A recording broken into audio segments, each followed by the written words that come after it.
Nesta oportunidade, eu queria falar sobre o tema sempre relembrar o que está escrito. Repita comigo, sempre relembrar o que está escrito. É muito importante saber o que está escrito, porque o que está escrito na Bíblia é forte, é vivo, é autêntico, é vida. Pode tirar o mais vil pecador do engano, do pecado das trevas. E nós vamos ler na segunda epístola de Pedro, capítulo 3. Depois vamos para a 1 Pedro. Segunda epístola de Pedro, ele manda relembrar. Diz assim, Pedro escreveu 2 cartas, 2 livros da Bíblia. Ele era o pescador que Jesus salvou. Se tornou um grande apóstolo.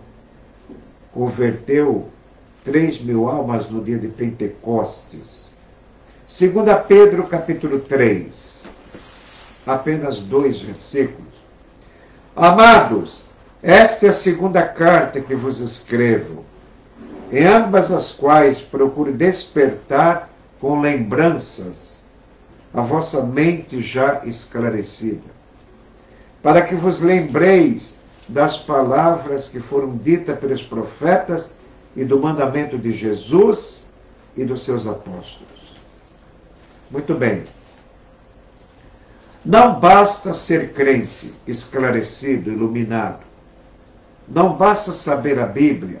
Não basta ser um crente saudosista que conta a bênção do passado.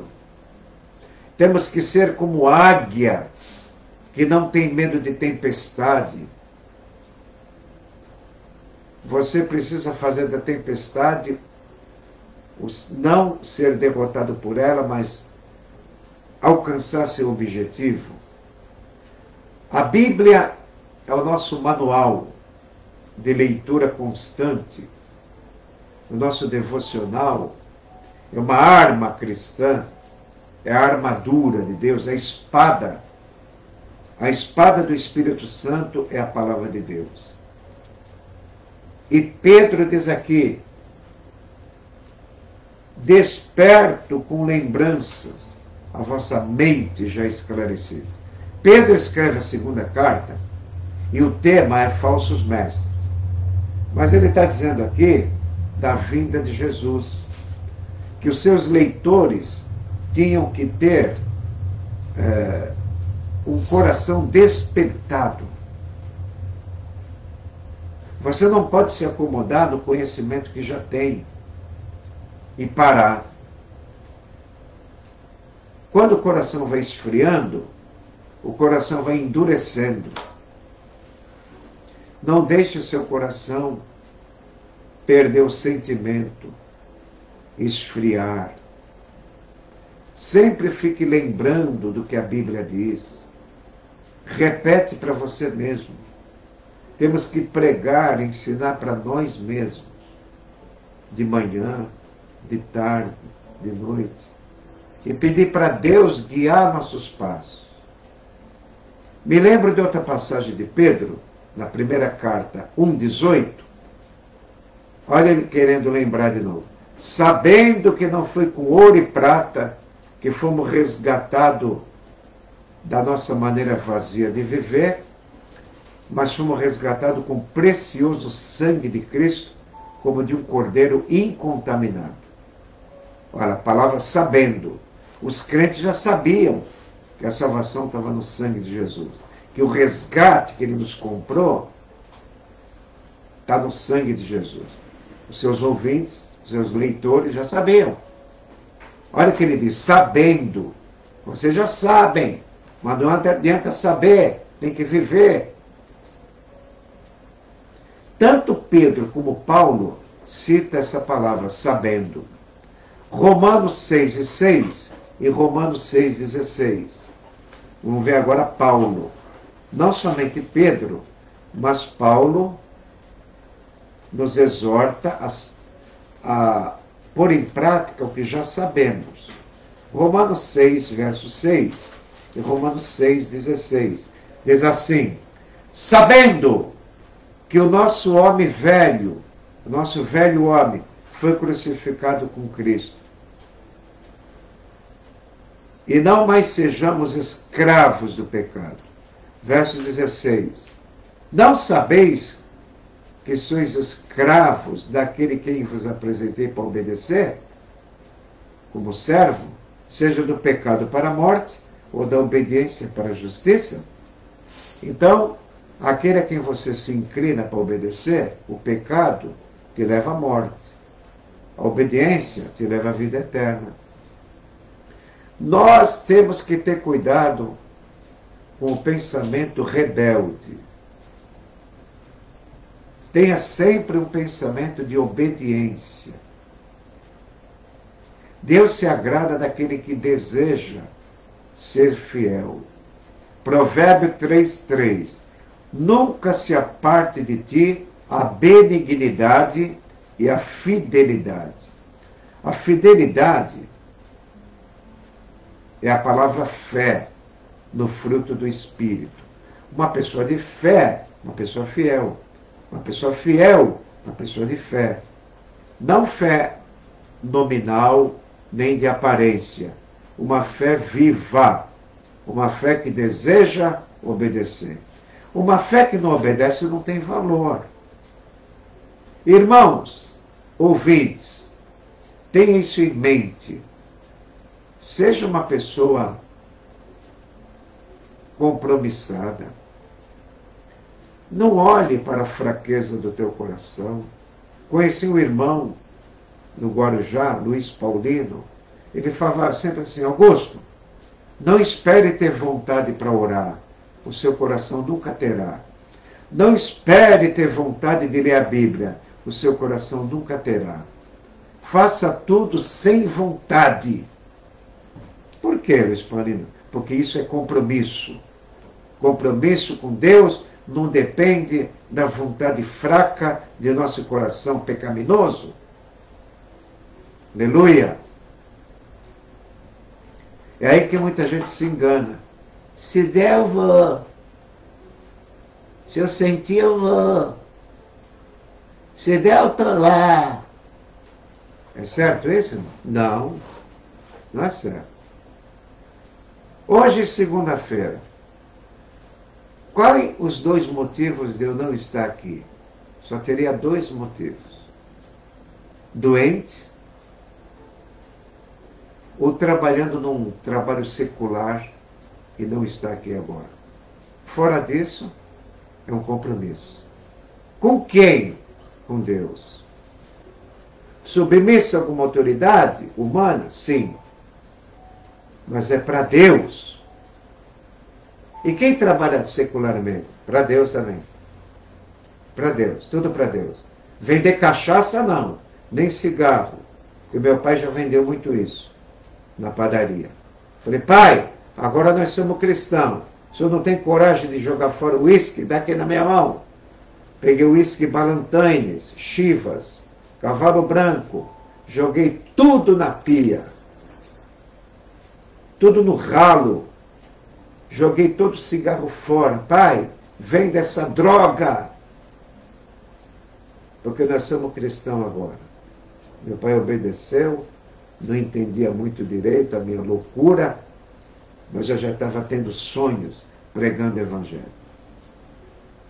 Primeiro foi minha mãe, depois meu irmão, depois minha irmã, depois eu e por último meu pai. Josué disse: eu e a minha casa serviremos ao Senhor. Aleluia! Então, irmão, cuidado com o seu coração. Seu coração nunca quer nada com Jesus. Então, por isso que João Batista diz: pela força se apoderam do reino de Deus. Então, vamos ver aqui, ainda Paulo, em 1 Coríntios, no capítulo 6, versículo 16 e 19. Olha que coisa grave, irmão. Não sabeis que o que se une à prostituta se faz um corpo com ela? Pois serão, como diz, uma só carne. 19. Não sabeis que o vosso corpo é santuário do Espírito Santo, que habita em vós, e que não sois de vós mesmo? Fostes comprado por bom preço. Dai glória a Deus no vosso corpo e no vosso espírito, os quais pertencem a Deus. O seu espírito foi comprado, sua alma, seu pensamento, seu corpo. Nada pertence a você. Então, irmão, o que fazer para não ser seduzido a uma prostituição? Só tem um jeito. A palavra de Deus operando no seu íntimo. Aleluia! Ou não? Tem alguma coisa mais forte que vai me proteger da sedução do pecado, a não ser a palavra de Deus? Como Jesus disse para o diabo 3 vezes, está escrito, está escrito, está escrito. Você sabe que está escrito? Então repita o que está escrito. Pedro disse, desperto a vossa fé já esclarecida. Então, irmão, não adianta saber Bíblia. Você tem que estar alimentado por ela, mastigando a palavra noite e dia, no seu pensamento, nas regiões celestiais. O pecado começa no pensamento, mas quando ele chega, a palavra de Deus já está lá. É o capacete da salvação. Tomai o capacete da salvação, que é a palavra de Deus. Bíblia na mente e no coração e na mente. Mas se você não lê a Bíblia, se você não faz estudo bíblico, se você não anota, não tem nenhum interesse, você vai ficando frágil, enfraquecido, abatido, desanimado, porque você não se alimenta, você desconhece o cardápio da palavra de Deus, cheio de iguarias espirituais. É um banquete que você não está vendo. E se mantém pobre espiritualmente, no conhecimento, em tudo. Irmão, antes a Bíblia era em pergaminhos, rolo de papiro no Egito, depois pergaminho da cidade de Pérgamo, na Ásia Menor, eram rolos de livros. Agora temos pela imprensa a Bíblia em forma de livro. Aqui é uma riqueza. Esses dias eu dei de presente uma Bíblia para o meu vizinho, que era um jornalista e perdeu tudo pelo alcoolismo. Ontem trocamos uma ideia à tarde, conversamos bastante. Ele gosta que eu anote textos para ele ler. Não é em vão toda vez que ele vai ler a Bíblia. Deus está trabalhando. Então, desperto com exortação, Pedro dizia, a vossa mente já esclarecida. Então nós somos esclarecidos ao ouvir a palavra de Deus, somos esclarecidos lendo a palavra de Deus. Um bom entendimento tem todos que lhe obedecem. Anote esse salmo, Salmo 111, 10. O temor do Senhor é a sabedoria. Bom entendimento tem os que lhe obedecem. O seu louvor é para sempre. Então, tanto Pedro como Paulo e outros apóstolos escreveram as mesmas coisas. Judas, versículo 17, diz assim, estai atento à palavra dos apóstolos. O que Pedro disse? O que Paulo disse? O que Tiago disse? O que Mateus escreveu? O que Lucas escreveu? O que Marcos escreveu? O que João escreveu sobre Jesus? É isso que temos que estar sempre relembrando, para não pecar contra Deus. Aleluia. Glória a Deus. Agora, irmãos, vamos lá de novo. Esse texto marcou minha vida. Se alguém perguntar para mim, Augusto, o que marcou tua vida? Ah, sem medo de errar. 1 Pedro 1,18, 1,17, 18 e 19. 1 Pedro 1,17, 18 e 19. Vamos ler de novo. Se invocais por Pai, aquele que julga segundo as obras de cada um e não faz a distinção de pessoas, portai-vos com temor durante o tempo da vossa peregrinação, sabendo que não foi com coisas que perecem como prata e ouro que fostes resgatado da maneira vazia de viver, que vossos pais os deram, mas vocês foram resgatados com o precioso sangue de Cristo, como de um cordeiro sem mancha, imaculado. Agora eu quero meditar nessa palavra, incontaminado. No céu não entra nada que contamina. O texto favorito do meu pai era Apocalipse 21, 27. E lá não entra nada que contamine e pratique abominação, somente que estão inscritos no livro da vida do Cordeiro.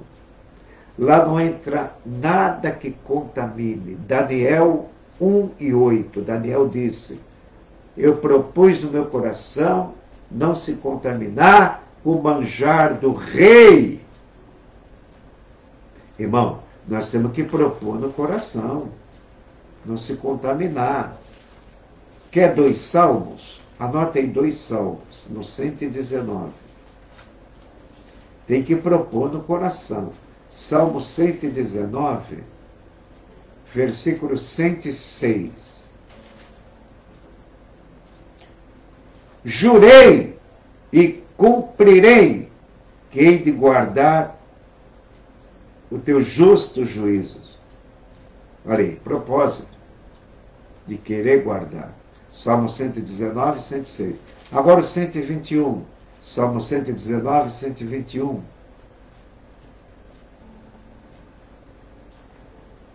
Tenho praticado juízo e justiça.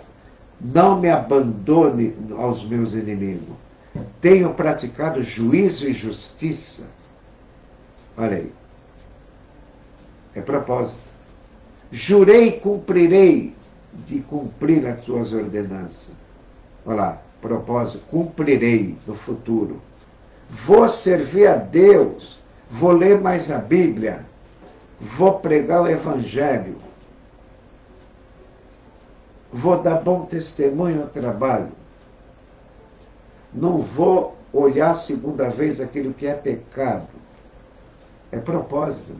Daniel tinha. Propôs no seu coração não se contaminar com o manjar do rei.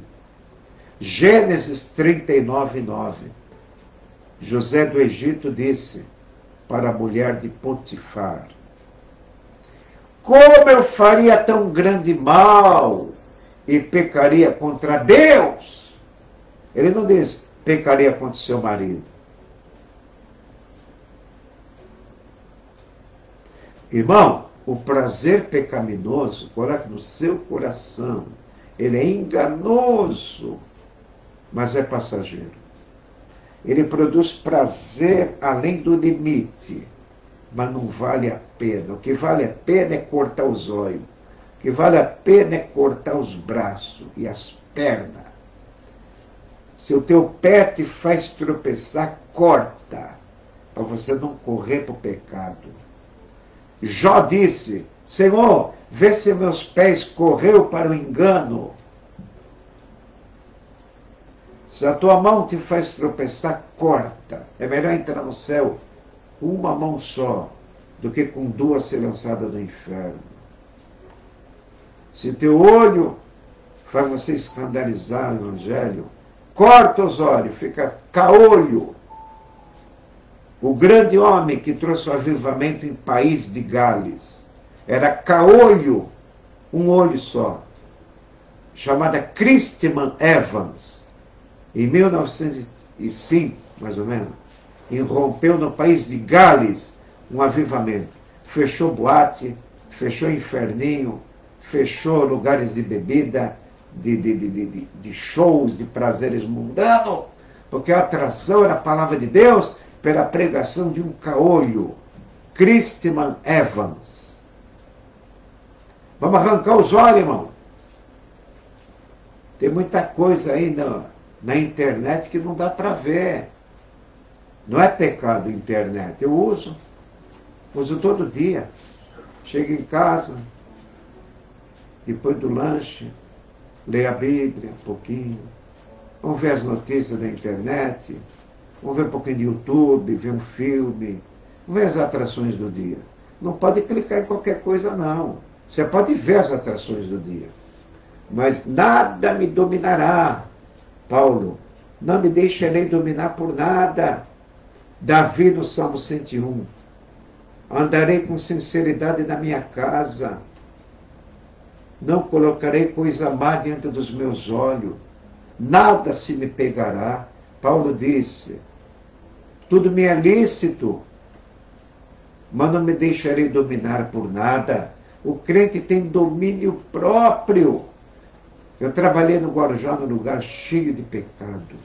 E aí eu falei, marquei uma entrevista com o pastor. Pastor, eu não vou ficar aqui. Por quê? É um lugar muito baixo, irmão. É um lugar, eu sei que as praias de lá é badalada, é a pérola do Atlântico, é tudo isso, mas eu não vou ficar aqui, pastor, é muito pecado. Aí o pastor falou assim, olhando meus olhos, esqueceu do domínio próprio, esqueceu do fruto do Espírito, que é o amor, que não peca. Você está cheio do amor de Deus pelas almas, então você não vai pecar. O amor não deixa pecar, porque o amor nos santifica. O fruto nos santifica. E o domínio próprio, onde é que está? Estou aqui há 50 anos, nunca escorreguei, nunca tropecei, 42 anos de pastor, não perdi um dia de culto. Eu falei, meu Deus do céu, o senhor está falando a verdade, pastor? Estou. Pode perguntar para quem quiser. Eu não perdi um dia de culto em 42 anos de ministério. 50 de crente, 42 de ministério. Não perdi um dia de culto. Falei, meu Deus do céu, onde eu vim cair? A primeira, eu pensei, que fanatismo, mas não é não. É um homem que ama Jesus ao extremo. Deus permitiu cair naquele ministério para aprender a ser crente. Misericórdia. Eu vinha da congregação do seminário na Vila Rã, ia dormir na Vila Baiana, na favela, na Enseada, e vinha com a minha mochila de roupa. Eu subi a escada para ir no meu quarto pastoral, onde ficavam meus livros, e tinha um irmão, um velhinho que morava com a gente, crente do Nordeste.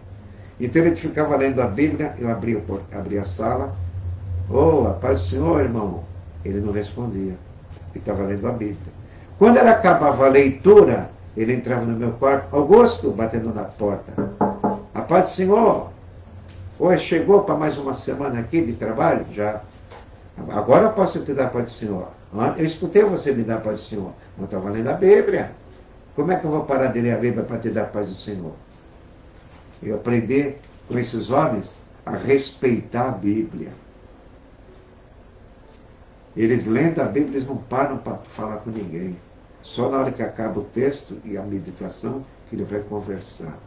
Então tem coisas na nossa vida no passado, irmão, que nos ensinam. Outro pastor, quando pegava um folhetinho evangélico na mão, sentava no sofá, ficava lendo. Isaías, vamos tomar café? Ele lendo o folheto. Não respondia uma palavra. Lia e relia. Depois que ele leu e releu, o que você falou, Augusto? Um cafezinho, pode esquentar aí, a gente toma.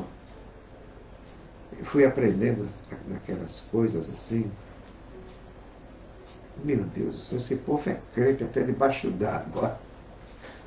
Mas são experiências, convivências, que te moldam, te lapidam. Mesmo aqui na Igreja da Paz, você aprende uns com os outros.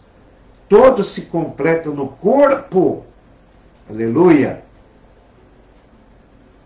Todos se completam no corpo. O forte aprende com o fraco. E o fraco aprende com o forte. Os membros do corpo que parecem ser os mais fracos são necessários. Vamos ler esse texto? A passagem do corpo de Cristo é 1 Coríntios 12. Os dons espirituais, o corpo de Cristo, a igreja. Está em 1 Coríntios 12, 25. Vou citar aqui de cor. Os membros do corpo que parecem ser os mais fracos são necessários. Repita comigo. O membro do corpo que parece ser o mais fraco é necessário. Não é? Você aprende com quem é pequeno. Você aprende com quem sabe pouca teologia. John Wesley, o grande avivalista da Inglaterra, disse: aprendi mais com a minha mãe do que com todos os teólogos da Inglaterra. Pensou?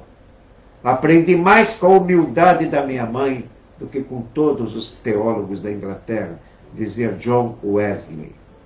O seu irmão compôs quase 5.000 hinos, Carlos Wesley, juntamente com George Whitefield.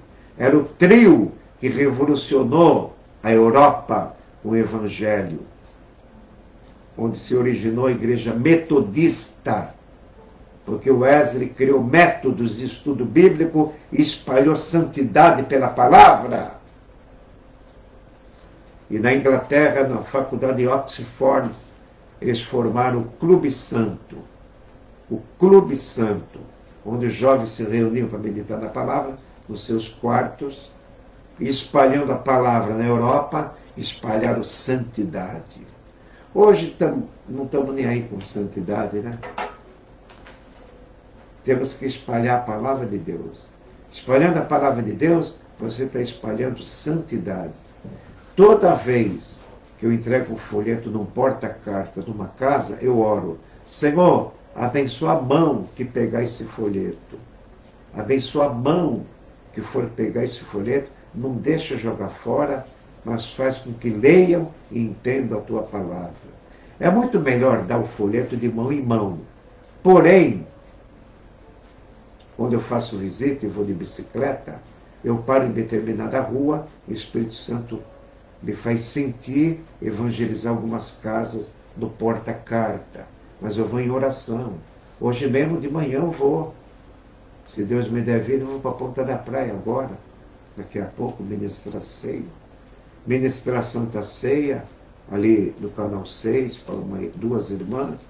E já vou ter que ir com folheto, não sei que rua que eu vou entrar. Vou em espírito de oração. Senhor, quem é que vai pegar? O Senhor que controla tudo, vai controlando as pessoas, o trânsito. Eu não sei com quem que eu vou falar, mas vou falar com alguém. Irmão, vamos ter mais propósito de servir o Senhor. Você no seu local de trabalho. O bom testemunho é a palavra de Deus sem palavras. É Jesus sem palavras. O seu bom exemplo. Seja cortês, seja educado, seja prestativo, seja servo, seja humilde, seja alegre. Tudo isso vem de mastigar a palavra de Deus e viver em comunhão com Deus. Então, recapitulando, Pedro disse: sabendo que não foi com prata e ouro que fomos resgatados, com o precioso sangue de Cristo, um cordeiro incontaminado. Paulo diz, sabendo que o nosso homem velho foi crucificado para não servir mais o pecado. Sabendo que o vosso corpo, o templo do Espírito Santo, não podemos ser membro de uma meretriz. Em Israel está escrito, não haja sodomita em Israel e não haja rameira, prostituta em Israel. E quando alguém violentava alguma mulher, à força se dizia, não se faz tal loucura em Israel. Não haja meretriz em Israel, não haja sodomita em Israel. É proibido sodomita, é proibido meretriz. São pecados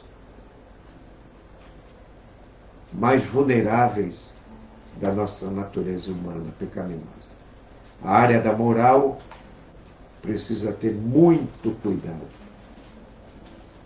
Todo cuidado é pouco. Toda prudência é pouco. Todo desvio do mal é pouco. Nessa área tão vulnerável, onde sentimos muita fragilidade nisso. Essa área da vida humana precisa ter muito cuidado. Existem 3 áreas onde Satanás ataca. O poder orgulhoso, o amor ao poder,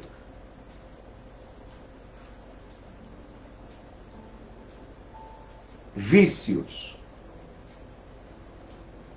e a imoralidade sexual. Dessas coisas temos que fugir. Amor ao dinheiro, o poder, a ganância, a soberba, o orgulho da vida.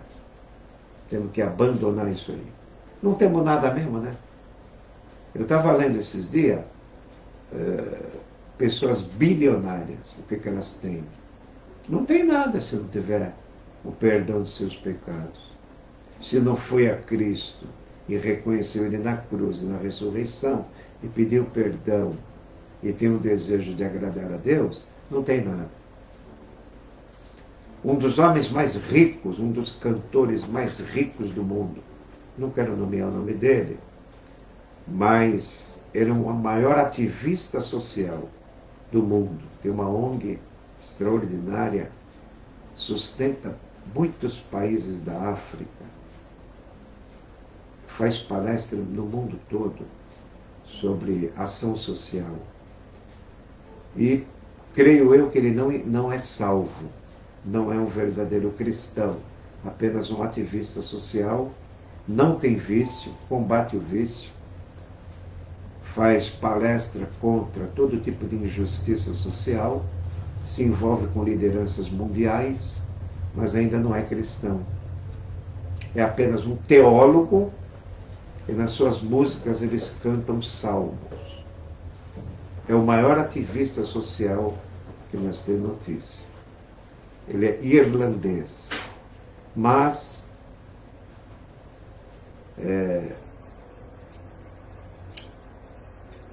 as boas obras, ação social, não é salvação. Salvação é o que Jesus fez na cruz e ressuscitou dos mortos.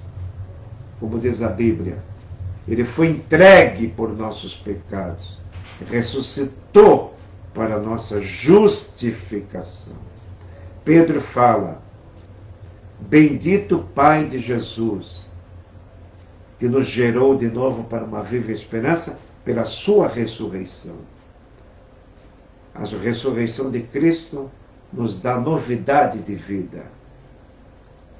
O perdão que Jesus dá nos possibilita um novo nascimento, uma nova vida interior pelo Espírito Santo. Então, sem obras, justificado pela fé no seu sangue, podemos por ele ser salvos da ira de Deus. Jesus na cruz levou nosso inferno, nossa condenação, a ira de Deus. Deus meu, Por que me desamparaste? Ele sentiu a solidão do Salvador na cruz por nós. Só isso nos salva. Se a gente for a Cristo como estamos, Ele nos salva. Peça perdão com sinceridade e Ele vai te salvar. Ele disse ao paralítico: filho, tem bom ânimo, perdoados são os teus pecados. Né? Ele disse para a mulher adúltera: vai e não peques mais.